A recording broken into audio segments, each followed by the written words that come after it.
Yes breaking news చూస్తున్నాం. మన మహిళలకు వడ్డీ లేని రుణాలు ఇచ్చినట్టు నిరూపిస్తే ఎమ్మెల్యే పదవికి రాజీనామా చేస్తారని సీఎం రేవంత్ రెడ్డికి మాజీ మంత్రి హరీష్ రావు సవాల్ చేశారు. రాబోయేది బీఆర్ఎస్ ప్రభుత్వమేనని పోలీస్ అధికారులను హెచ్చరించారు. బీఆర్ఎస్ పార్టీ ఏ పార్టీతోనూ పొత్తు పెట్టుకోదని చెప్పారు. రాబోయే ఎన్నికల్లో ఒంటరిగానే బీఆర్ఎస్ పోటీ చేస్తుందని తెలిపారు. కార్యకర్తలను వేధిస్తే రెడ్ బుక్ లో పేర్లు రాస్తామన్నారు ఆయన. బడా కాంట్రాక్టర్లకు 12,000 కోట్లు కట్టబెట్టారని మండిపడ్డారు. సుప్రీంకోర్టుకు వెళ్లి బనకచెర్ల ప్రాజెక్టును అడ్డుకుంటామని అన్నారు. బీజేపీ ఎంపీలకు చిత్తశుద్ది ఉంటే వెంటనే గోదావరి బనకచెర్ల ప్రాజెక్టును అడ్డుకోవాలని సూచించారు. మిల్లా మ్యాగీతో అసభ్యంగా ప్రవర్తించారని ఎంపీ కార్పొరేషన్ చైర్మన్ పై ఆరోపణలు వస్తున్నాయని ఆరోపించారు. సీసీ ఫుటేజ్ విడుదల చేసి వారిపై చర్యలు తీసుకోవాలని డిమాండ్ చేశారు. సచివాలయానికి అంబేద్కర్ పేరు పెట్టినందుకే కమాండ్ కంట్రోల్ సెంటర్లో సమీక్షలు చేస్తున్నారా అని హరీష్ రావు ప్రశ్నించారు. తెలంగాణ భవన్లో నిర్వహించిన ఆవిర్భావ వేడుకల్లో పాల్గొని ఆయన మాట్లాడారు.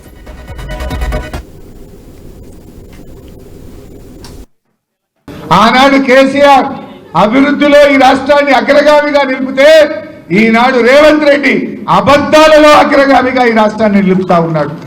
కేసీఆర్ కు రేవంత్ రెడ్డికి తేడా ఏంటంటే అభివృద్ధిలో కేసీఆర్ అగ్రగామి, అబద్ధాలు ఆడడంలో రేవంత్ రెడ్డి అగ్రగామిగా నిలిచింది. ఇవాళ ఈ రోజు కూడా రాష్ట్ర అవతరణ వేడుకల్లో కూడా రేవంత్ రెడ్డి ఆయన ఉపన్యాసాల్లో అన్ని అబద్ధాల పరంపరనే.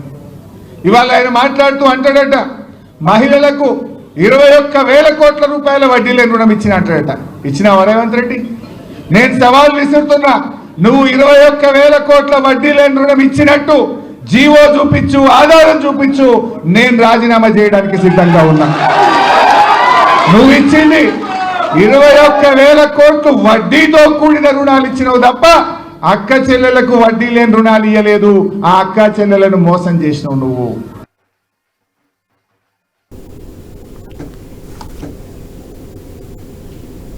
తెలంగాణ ప్రత్యేక రాష్ట్రాన్ని సాధించుకోవాలనే ఉద్దేశంతోనే బీఆర్ఎస్ పార్టీ పెట్టి కేసీఆర్ ఉద్యమం చేపట్టారని మాజీ మంత్రి హరీష్ రావు అన్నారు.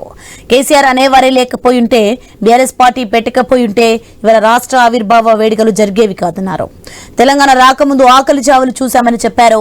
నాటి కాంగ్రెస్ ప్రభుత్వం తెలంగాణ ఇవ్వకుండా ఉద్యమాన్ని అడ్డుకునే ప్రయత్నం చేసిందని మండిపడ్డారు. అంబేద్కర్ చెప్పిన బాటలోనే కేసీఆర్ నడిచారని గుర్తు చేశారు.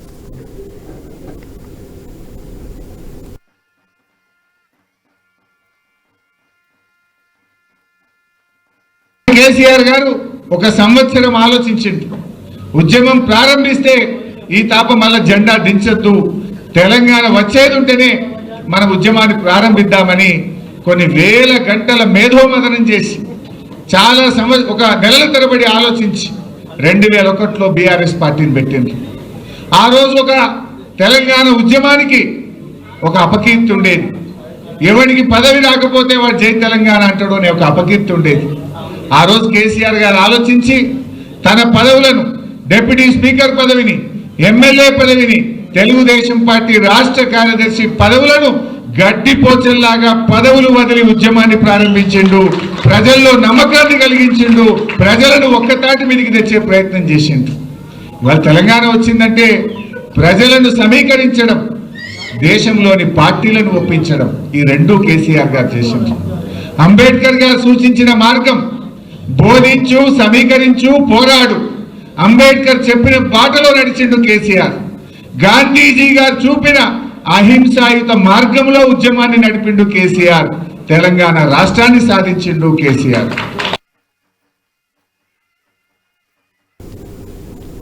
తెలంగాణ ఉద్యమం కోసం రాజీనామా చేయమంటే స్పీకర్ కు జిరాక్స్ కాపీ ఇచ్చారని సీఎం రేవంత్ రెడ్డిపై హరీష్ రావు మండిపడ్డారు. వెన్ను చూపి పారిపోయారని విమర్శించారు. ఆనాడు బీజేపీ ఎమ్మెల్యేగా ఉన్న కిషన్ రెడ్డి కూడా రాజీనామా చేయాలని అన్నారు. అలాంటి వాళ్లకు కేసీఆర్ గురించి మాట్లాడే అర్హత లేదని హరీష్ రావు పేర్కొన్నారు.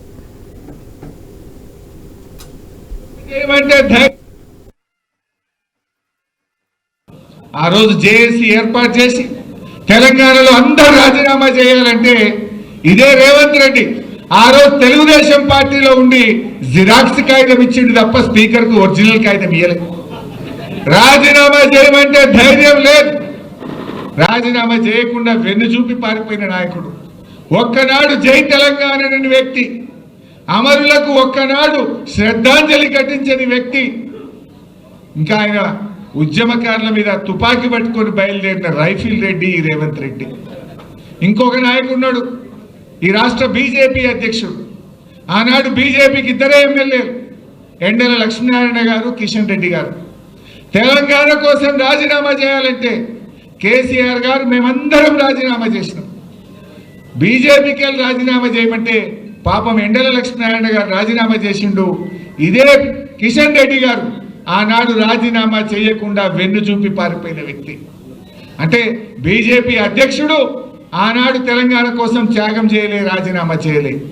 అదేవిధంగా ఈనాటి ముఖ్యమంత్రి తెలంగాణ కోసం రాజీనామా చేయమంటే చేయకుండా పారిపోయిన వ్యక్తి. ఇవాళ వాళ్ళు కేసీఆర్ను విమర్శిస్తున్నారు, ఇవాళ వాళ్ళు బీఆర్ఎస్ పార్టీని విమర్శిస్తూ ఉన్నారు.